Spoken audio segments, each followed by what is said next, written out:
Hello everyone. Today we are going to talk on the topic the basics of a recovery suit. So the civil remedy for the recovery of money is by way of institution of a suit in a court of appropriate jurisdiction. The suit can be instituted under Order 4 of the CPC, which is Civil Procedure Code.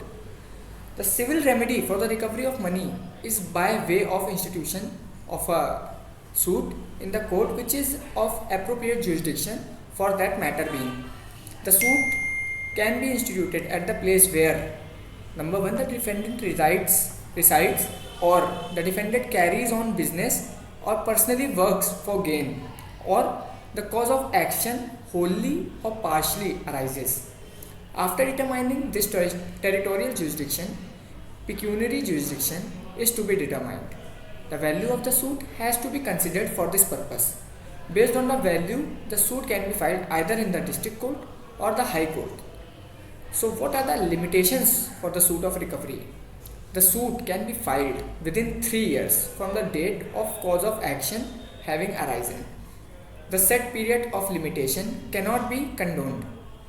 Institution of suits under Order 4 CPC and essentials of plaint. A suit is instituted by way of a plaint. A plaint is the description of facts of the case and the exact amount being claimed along with any interest. What are the documents required for filing a recovery suit? The plaint is to be accompanied by the supporting documents which are written contacts, particulars of claims and correspondences if any. This plaint is required to be proved by way of an accompanying affidavit and an appropriate verification of the facts.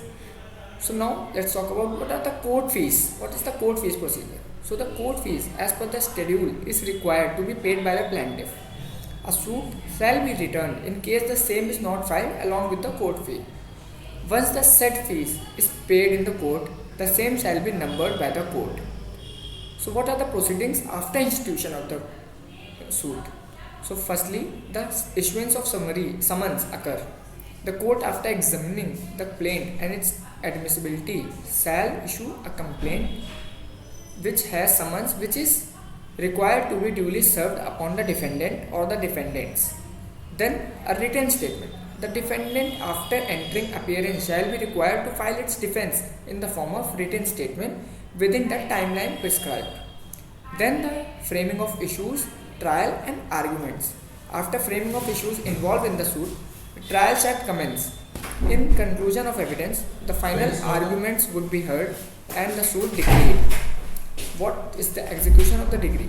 Decrees can be executed by way of an execution application filed in the jurisdiction of the place where the assets of the defendant are situated.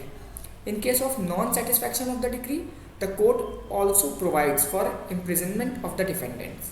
Thank you.